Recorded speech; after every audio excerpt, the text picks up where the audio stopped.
Alright. Jadi kita kalau boleh perasan, okey, kita mulakan dengan ni lah planner kita ya. Okey, so untuk hari ni iaitu 16 Julai, okey, kita dah berada di sini. Okey, kita dah berada di minggu yang ke-7. Okey. Okey. Dan di sini kalau kita tengok kita akan masuk bab 5 dan pada hari ini juga assignment 2 akan diberikan. Okey. Dan okey sebenarnya dah ada dah. Assignment tu dah ada. Okey. Ini pun dah ni. Okey, jadi untuk assignment 2 dah ada, nanti kita akan pergi. Okey, kita akan tengok sama-sama. Okey. Tetapi assignment 2 ni dia punya due date adalah dalam masa 2 minggu. Okey, so pada 30 Julai nanti assignment 2 awak kena hantar dan kita akan buat terus assignment yang ketiga. Okey, so kalau tengok assignment 1 dulu ni, okey, jangka masa dia panjang kan, iaitu awak ada 4 minggu. Okey, tapi kali ni sebab program asas tu awak dah ada. Jadi sekarang ni kita tambah saja program kita. Sebab tu saya bagi 2 minggu. Okay? Bukannya kena buat program baru. Kita tak buat program baru dah. Kita akan gunakan program yang asal, iaitu yang lama. Okay? Alright. Jadi kalau tengok dekat sini, okay, saya tunjuk dah dulu assignment dia. Okay? Nanti kan terkejut pula. Okay, so ini adalah assignment untuk awak. Saya dah letak dah di Edmodo. Okay? Saya dah letak di Edmodo. Dan okay, basically awak punya assignment dia based on your program in assignment 1. Maksudnya assignment 1 awak mesti siap. Kalau awak tak siap assignment 1 memang tak boleh buat assignment 2. Okay, saya dah beritahu dulu kan. Okay, jadi benda yang sama. Okay, so dekat sini seperti biasa tetapi kita bukan develop program, kita enhance. Okay, you are required to enhance. Enhance ni maksudnya kita tambah baikkan lagi, kita improvekan lagi. Okay, so sebelum ni kita punya program masukkan apa quantity kan okay. So kita dah buat kan. Okay, kalau dekat sini nombor 1, kalau awak tengok saya dah kelabukan. Sebab apa? Sebab kita dah buat identify the input, process, output dah buat. Okay, develop flowchart awak dah buat dan tulis C++ program pun dah buat kan. Okay, so dekat sini tambahannya adalah nombor 4 dengan nombor 5. Okay, hanya nombor 4 dan nombor 5 sahaja. Iaitu yang keempat ni adalah kita menggunakan repetition structure. Okay, yang ini kita akan belajar dalam bab 6 iaitu minggu depan. Okay, dan apa yang kita nak buat ni dekat nombor 4, okay, use the repetition structure so that the item can be key in repeatedly until it completed. Jadi kalau sebelum ni kita key in berapa? Satu barang kan? Okay, kira satu barang, masukkan harga, lepas tu dia akan kira. Okay, sekarang ni kita boleh kira lebih daripada satu. Maknanya kita tak perlu nak buka program, key in satu, lepas tu tutup balik program. Lepas tu buka balik kan, lambat. Jadi kita boleh key in sebanyak mana yang kita mahu dengan menggunakan repetition structure. Okay? Selagi kita tak nak berhenti, kita boleh key in. Okay. So kita akan tengok ni dalam bab 6. Okay. Yang nombor 5 pula, use the selection structure. Okay. Yang ni kita akan tengok hari ni, iaitu bab 5. Okay, apa yang dia buat ni? So, the following discount can be apply lah. Kita nak bagi dia discount. Okay. Katakan jumlah pembelian ni, dia beli buah-buah ni kan. Jumlah pembelian ni kurang daripada 100, jadi tak ada discount lah. Tapi kalau dia beli, jumlah belian dia 100 hingga 250, maka dia layak dapat 10% discount. Okay. Dan kalau dia beli lebih daripada 250, dia layak mendapat 20% discount. So, discount ni kita akan bagi kepada customer. Jadi macam mana nak tahu dia ni dapat diskaun ke tak? Kita kena berdasarkan jumlah amount lah. Jumlah amount ni mana dapat? Daripada nombor 4. Okay, dia dah beli barang 1, barang 2, barang 3. Campurkan dia punya jumlah. Kat situ baru kita decide dapat diskaun ke tak. Okay, so yang 6, 7, 8, 9 ni macam biasalah, iaitu kita compile dulu. Okay, screenshot the output. Okay, masukkan dalam Word dan hantar tu Edmodo. Okey. Under EDI 103 assignment 2. Okey. Dan ini dia, due date dia saya dah letak sini, latest by 30 Julai, iaitu pada hari Khamis lagi satu. Okey, di minggu ni lah, maksudnya di sini, minggu yang ke-9. Okey. Dan okey, kita akan menggunakan pula apa yang kita belajar dalam assignment 2 ni, apa yang awak buat ni dalam assignment 2, kita akan gunakan pula dianya dalam assignment 3. Jadi benda ni sentiasa bersambung. Okey, okay. So itulah programming sebenarnya, dia sentiasa bersambung. Dia bukannya kita start setiap kali assignment buat baru, tak. Jadi dia akan berdasarkan assignment yang sebelum ni. Okay, so ini adalah assignment. Assignment ni saya dah letak dalam Edmodo. Okay, dalam WhatsApp saya belum letak lagi. So nanti awak boleh dapatkan di di Edmodo lah. Okay. Okay, so kita nak mulakan dengan bab yang ke-5 lah. Okay, so dalam slide saya ni, okay, saya combine sebenarnya ni, bab 5 dengan 6. Saya combine, tapi kita masuk separuh dulu, iaitu bab 5. Okay. So, bersedia Okay. Jadi dekat sini, okay, control structure kita ni, okay. Apa yang kita belajar sebelum ni dalam bab 1, 2, 3 dan 4, okay. Apa yang kita belajar tu, itu adalah sebenarnya ni, sequence, okay. Dan control structure ni dia ada 3 dalam program. Okay, sequence yang kita belajar sebelum ni, iaitu kita buat analisis kan, input, process, output. Betul, lepas tu habis. So itu sequence. Kemudian okay, hari ni kita nak tengok selection. Selection ni, okay, kalau tengok gambar, sequence ni dia macam ni lah, masuk. Nampak tak? Okay, masuk. Dalam ni dia boleh dibuat kerja dia proses, dan sini adalah keluar. Okay. Kalau tak nampak, saya kena besarkan ni. Saya kena besarkan dia punya anak panah dia. Okay. Boleh lah.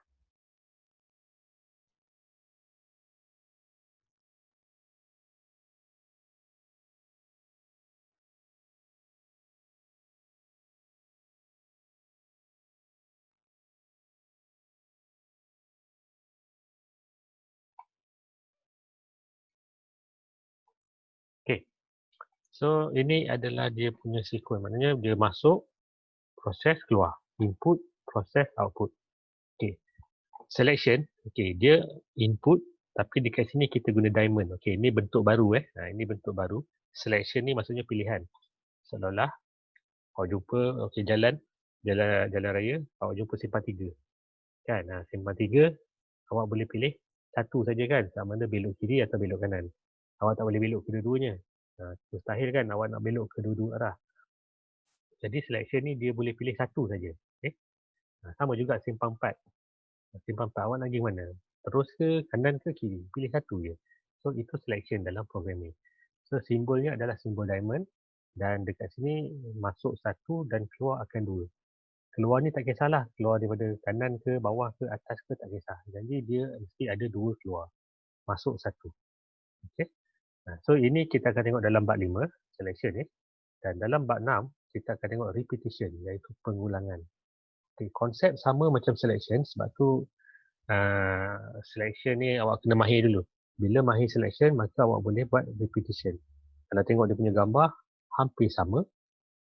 Cuma yang bawah ni, dia U-turn. Okay, di U-turn dia patah balik ke tempat asal. Okay. So itu adalah repetition. Yang ni bab 6. Ni kita masuk minggu depan. Sebab minggu ni kita nak fokus kat selection dulu. Okay, jadi kita tengok contoh lah macam mana. Contoh dia. Okay, kalau dapat saya besarkan. Okay, mungkin boleh nampak. Okay, ini adalah contoh dia. Yang mana. Okay, kita ada start. Okay, ini contoh apa? Contohnya adalah, okay, ini program untuk kira harga lah. Macam dalam assignment 1 lah ni. Masukkan harga. Masukkan kuantiti. Lepas tu amount. Okay, lihat kalau input dia guna segi 4 selarian. Okay, input price, input quantity. Lepas tu ada peta. Segi empat tepat. Segi empat tepat ni proses. So, dia kira. Okay, amount sama dengan price kali quantity. Okay, dan kemudian segi empat selari semula, iaitu kita display the amount, iaitu output. Okay, jadi benda ni kalau awak nampak, okay, dia program ni dia tak ada pilihan. Dia akan terus daripada atas terus ke bawah. Dia tak boleh nak ke kiri ke kanan, tak boleh. Okay, dia just satu hala. Boleh saya katakan jalan ni jalan sehala. Okay, jalan sehala. Daripada atas ke bawah. So, apa yang benda ni buat, okay, sometimes benda ni juga dikenali sebagai programming from top to bottom. Okay, daripada atas ke bawah. Okay. User cannot control the program. Kita sebagai pengguna tak boleh kawal program ni. Sebab apa? Sebab dia satu hala. Dia tak boleh pergi mana-mana dah. Dia mesti lalu jalan ni. Kan? Yang kita boleh kontrol cuma ni lah. Berapa harga, berapa kuantiti. Itu je. Tetapi perjalanan program, yang tadi kan nak bagi diskaun ke, tak bagi diskaun ke, kita tak boleh kontrol. Okay, dan sebabkan user ni tak boleh kontrol, jadi tak boleh, tak ada interaktiviti lah. Jadi kuranglah dia punya interaktiviti dengan user. Okay, so ni yang kita buat sebelum ni lah kan, yang dalam exercise sebelum ni. Okay, so hari ni kita nak tengok yang ni lah. Okay, it compares the expression. Okay, bila masuk, okay, dekat sini ada boolean. Okay, boolean ni dulu kita dah belajar dalam bab 4. Okay, ingat lagi tak? Lebih besar, lebih kecil, sama dengan, tak sama dengan. Okay, so benda tu akan digunakan di sini. Okay, kita akan uji dekat sini. Okay, lihat. Masuk satu. Okay, sekejap. Okay. Masuk satu. Di sini dia masuk. Dan dekat sini dia keluar satu dan dua. Kan dia keluar dua kan. Okay, yang mana satu pergi bawah, yang dua ni dia pergi ke kanan, lepas tu ke bawah, dia pusing sini. Okay. So, ini adalah selection structure. Jadi, apa maksud dia? Okay, kalau saya ada jalan kan, okay, kalau saya jalan, saya masuk daripada atas sampai ke dalam ni, boolean expression ni, saya boleh ada dua pilihan. Sama ada nak ke bawah atau nak ke kanan. Kalau saya ke bawah, saya akan pergi ke sini, statement yang ni. Okay, tapi kalau saya pilih ke kanan, saya tak buat dah yang ni. Statement ni saya tak buat. Sebaliknya, saya akan skip. Okay, dia akan ke bawah, terus pergi ke sini. Okay, jadi saya skip statement ataupun kotak yang atas ni. So, itu pilihan saya kan.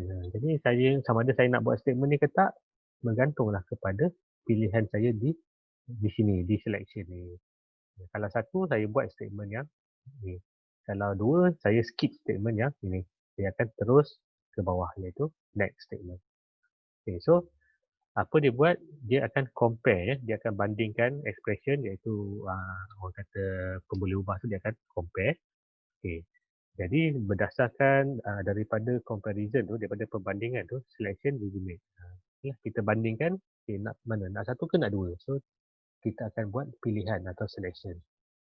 Okay, ini adalah dia punya kod lah. Okay, ini kemudian lah. Ini adalah kod dia. Dia ada dua jenis kod, iaitu switch dan juga if else. Okay, dua-dua menghasilkan hasil yang sama. Dan dekat sini kita boleh nampak user have control, iaitu dia boleh pilih nak satu ke nak dua. Okay, so ini adalah selection structure. Okay, dan ini adalah syntax dia. Okay, macam mana nak type? Okay, ini pun kemudian ni saya kalau awak pening kepala, tak apa. Okay, kita tengok dia dulu. Okay. Dia mesti ada perkataan if. Okay. Dan dia mesti ada kurungan cacing. Okay. Okay. Yang ni just orang kata pengenalan je lah. Nanti kita akan buat. Okay. Ini expression adalah apa yang ada dalam diamond tadi. Okay. Apa yang ada dalam diamond, kita type semula. Okay. Dan ini pun kembar dia, switch. Okay. Mesti ada perkataan switch. Okay. Dan dalam ni pun adalah expression iaitu variable dan dia mesti ada kurungan cacing. Ya. Okay. So don't worry, yang ni nanti dulu. Okay, jangan pening kepala. Okay, jadi ini adalah tips. Yang ni sebenarnya sebab apa? Sebab saya kata ni kan, if else dengan switch. Jadi ada yang tanya, bila macam mana nak tahu nak guna if? Macam mana tahu nak guna switch? Okay. Nak selamat, guna if else. Okay, yang ni. Kalau nak selamat, guna yang ni. Okay. Dalam exam, dia ada satu soalan yang meminta kita tukarkan daripada if ni.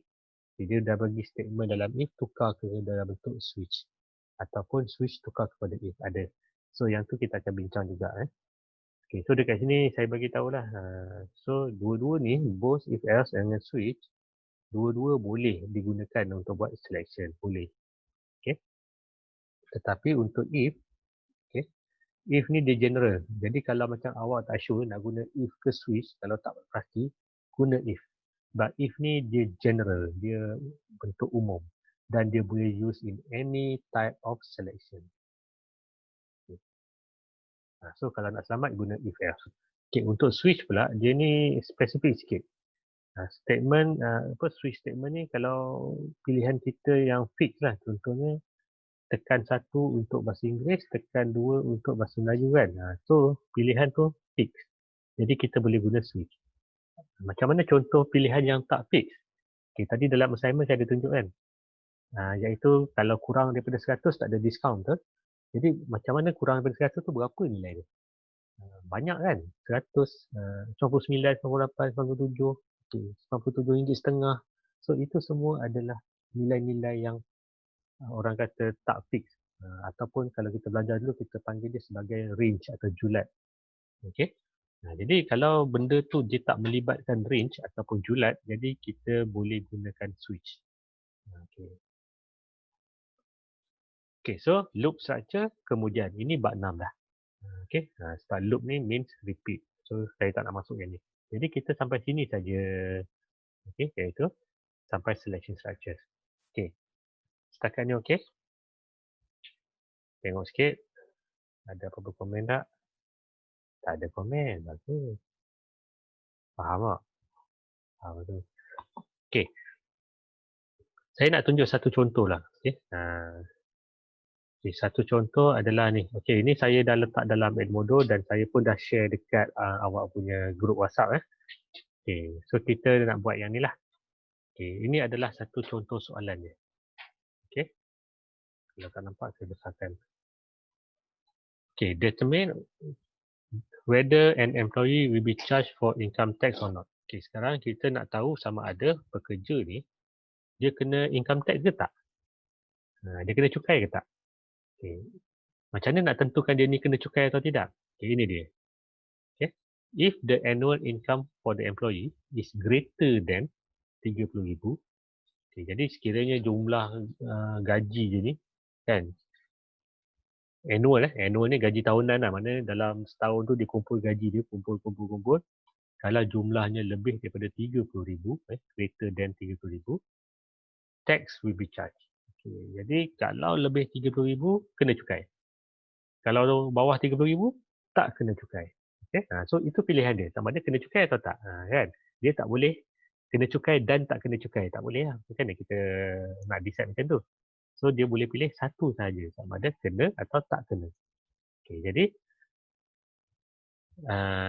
user will input the annual income. Jadi kita akan masukkan berapakah dia punya annual income. Okay? So macam mana nak buat? Okay, how many different output can be generated from this question? Ada berapa jenis output? Okay, tadi saya dah beritahu kan? Dia nak tentukan sama ada pekerja ni kena cukai atau tidak kan? Jadi ada berapa output? Ada dua lah. Yang output pertama mengatakan pekerja ni kena cukai. Output kedua, pekerja ni tak kena cukai. So ada dua jenis output. Okay, so dua output. Okay.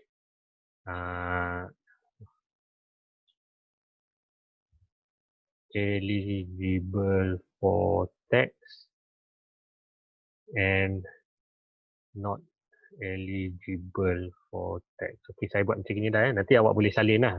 Awak boleh tengok sendiri video ni. Okay, jadi ada dua jenis output, iaitu yang pertama eligible, maksudnya kena tax, layak dikenakan tax, dan yang kedua adalah not eligible for tax. Okay, buat color lah.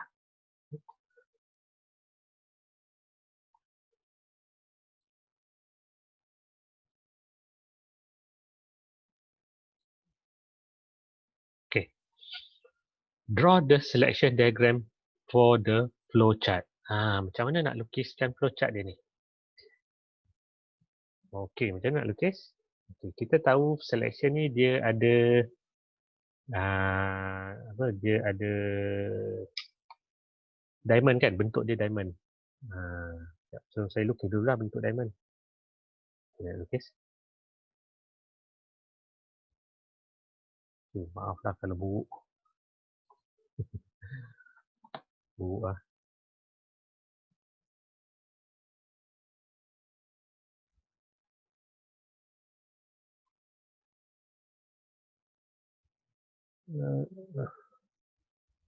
Boleh lah. Halal lah. Susah agak. Guna ni lah. Guna ni ada. Dalam Word ada. Ni dia dah. Ni flowchart. Ni dia. Ni. Senang. Siap dah. Okay.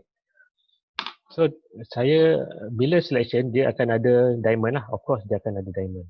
Dan dekat sini, kita tahu, okay, kita akan ada satu arrow ataupun satu anak panah yang masuk. Okay, satu anak panah yang masuk. Okay, macam ni. Dan saya ada satu lagi anak panah. Bukan satu, dua. Dia mesti masuk satu dan keluar dua. Okay, so satu keluar sini dan satu lagi akan keluar. Okay, mungkin dekat sini lah. Okay, saya boleh buat macam ni. Okay. Okay, boleh ke macam ni? Bentuk saya macam ni. Jawapan dia boleh. Kan? Asalkan masuk satu keluar dua, tak ada masalah. Okay, boleh. Okay, so draw the selection diagram for the flowchart. Okay, determine the number of input and output for the diagram. Okay, so dekat sini apa yang kita nak buat? Okay, apakah input? Input masuk lah kan? So dekat sini adalah input dia. Okay, so dekat sini adalah input dia. Jadi saya type sikit.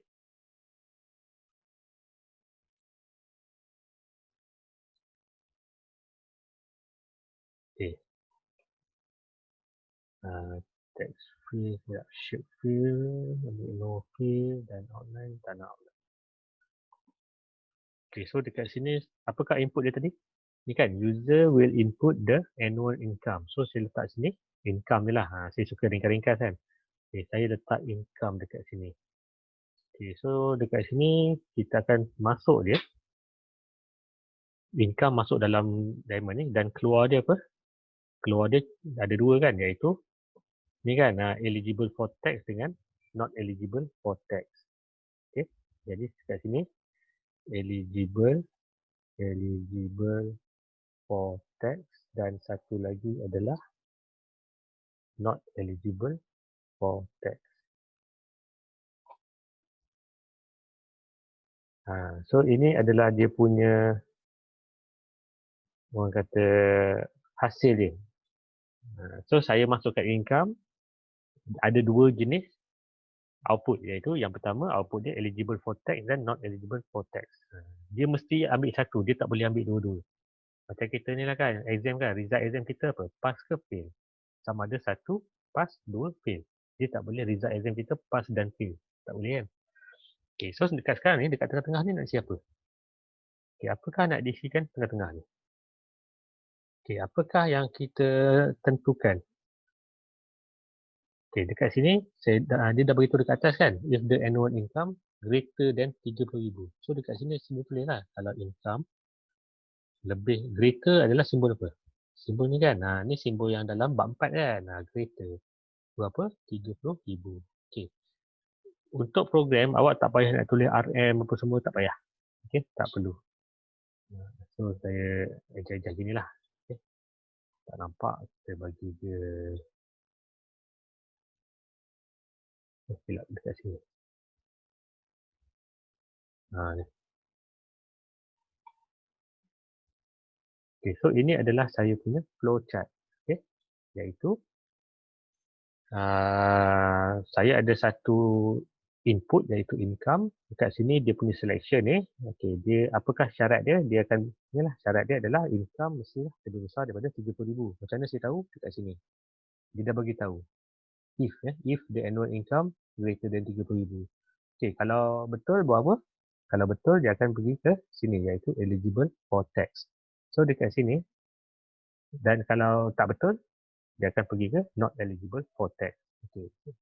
So dekat sini awak kena tambah satu lagi iaitu tambah sedikit pernyataan mengatakan kalau tak komputer tak tahu nak buat kat mana. Okey, dekat sini biasanya kita letak perkataan T. T ni stand for true. Okey, kalau pernyataan ni ataupun pengujian dia betul, result dia betul, jadi dia akan pergi ke atas ni iaitu true. Selalunya dalam program kita gunakan T. T ni untuk true. Dan kalau palsu atau kalau tak betul, kita menggunakan false ataupun F. False. Atau short form dia F. So T dengan F ni mesti ada. Kalau tak ada, kita pun confused. Mana satu sebenarnya yang betul. Jadi saya kena labelkan macam ni. Okay? Kita labelkan saja. Okay, so ini adalah macam mana kita buat dia punya flowchart. Okay, dan yang seterusnya macam biasalah. Kan? Macam biasa.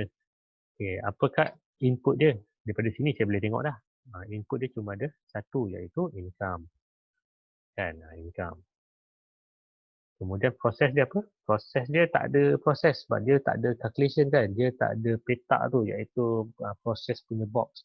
Cuma dia ada diamond. So dekat sini saya boleh katakan diamond ni mesti if ni. Okay. Diamond ni kita akan kata if. If apa?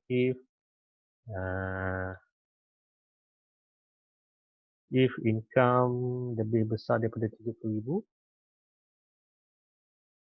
Okay. Then apa? Eligible for tax. Macam tu lah saya buat macam tu. Okay. If not eligible for tax. Okay, saya akan declare dia macam ni.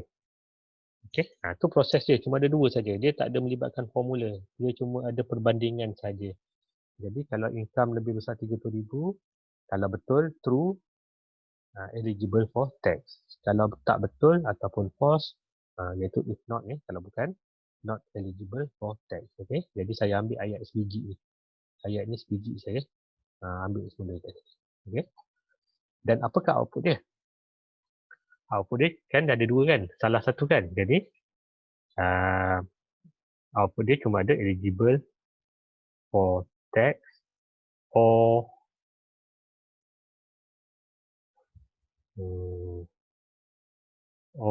not eligible for tax. Okay, kalau pening dengan or ni saya buat dash je lah. Ni slash. Maknanya dia cuma ada salah satu sahaja. Dia tak boleh, dia bukannya kedua-dua. Okay, pilih salah satu je. Okay, so ini adalah kita punya analisis, iaitu saya tentukan apakah dia punya input, proses dan output. Okay, draw the flowchart. Okay, saya dah ada flowchart atas ni. Kan? Saya dah ada yang ni. Jadi senanglah. Senang saja. Okay, saya cuma copy je. Saya copy. Okay, dan saya letak. Repeat kat sini. Tapi saya modify lah sikit. Kan? Sebab apa? Tinggal pula. Ni tak keluar.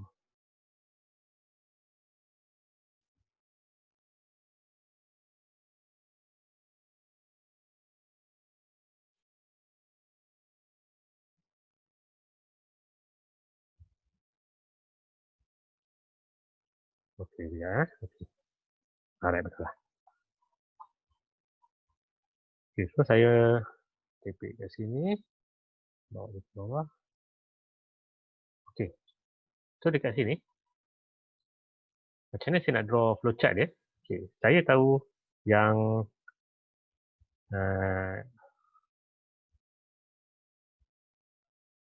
okey, saya tahu dia akan ada satu input, jadi akan ada bentuk ni. Okey, ini bentuk segi empat selari ni. Okey, apakah yang kita nak input? Kita input dekat sini adalah income. Income.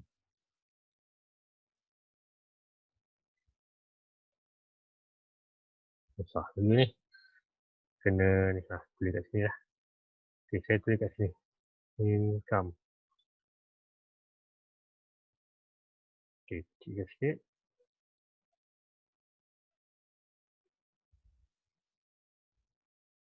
Okay, saya ada macam ni.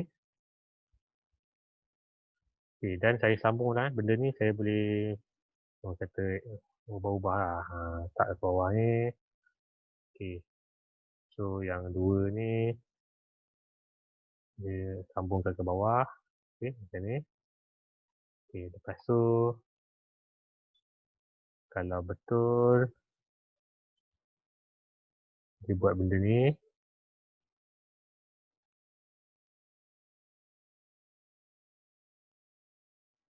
Okay, ni nanti sekejap.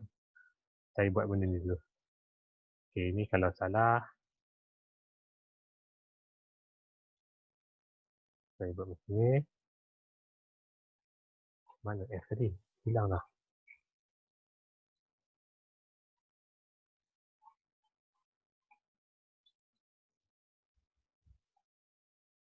Ni F. Okay. Okay, sekarang masuk satu, keluar dua kan? Okay, kita tahu yang keluar ni pun adalah output kan? So, output bentuk dia sama. Okay, output bentuk dia adalah sama. Jadi, saya akan ambil, letak di sini. Tapi dalam ni bukan income lagi lah. Sebenarnya dalam ni dia akan tulis eligible for tax. Okay, kalau tak muat, saya panjangkan sikit. Okay, dan yang kedua adalah not eligible for tax.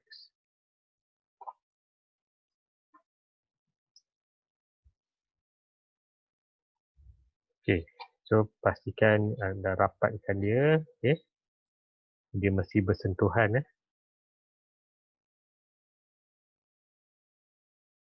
Okay, lepas tu, okay, ni kira dah tak ada lah. Ni sebab saya dah letak dekat bawah kan. Okay, jangan lupalah flowchart dia mesti ada start dengan end kan.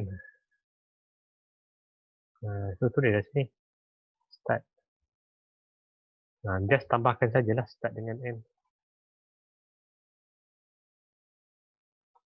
Okay, start. Dan juga end. Okay. End ada berapa end? Okay, dalam kes ni saya buat ni dulu. Saya buat asing-asing dulu. Iaitu saya ada 2 end. Okay.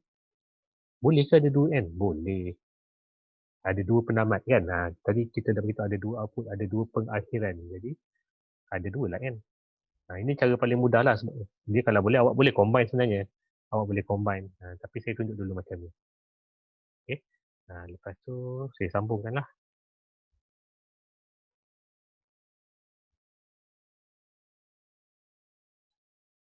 Okay, so dekat sini. Lepas tu saya sambung lagi. Ini ke sini. Dan satu lagi. Ini ke. Dan satu lagi. Okay. So, inilah flowchart kita. Okay, start. Masukkan input iaitu income. Di sini dia pilih. Kalau income lebih besar 30,000, kalau betul, dia akan buat eligible for tax. Kalau salah, dia akan buat not eligible for tax. Dan dua-duanya habis. Okay, ini betul. Okay, kalau awak nak rasa banyak sangat ni serabut, awak nak rasa nak guna satu je boleh. Awak padam satu. Kan boleh. Tetapi anak panah ni kena kenalah bersambung. Bersambung di sini. Okay. So, mana-mana boleh sebenarnya. Flowchart ni dia tak adalah strict. Maksudnya awak boleh buat bentuk mana yang awak suka asalkan ianya capai matlamat. Okay. So, macam ni. Maknanya dua-dua ni akan menuju ke end yang sama. Boleh? Tengok anak panah dia. Sebab tu dulu saya kata anak panah ni penting. Arrow ni sangat penting. Okay. So, ini adalah flowchart. Patutnya lebih atas tapi saya dah ke bawah. Okay, tak apa. So, setakat ni boleh tak? Sebab, okay. Last sekali adalah untuk kita write the code. Okay, kita tuliskan kod. Okay. Jadi kod ni saya akan sambung dalam next video sebab kita dah saya dah dapat warning ni kurang daripada 2 minit dah. Okay. Jadi kita akan sambung sekejap lagi. Nanti saya akan invite awak semula ya. Saya akan invite awak semula dalam Zoom. Okay, so jumpa sekejap lagi. So awak boleh take file dah dulu. Okay, so kita jumpa sekejap lagi.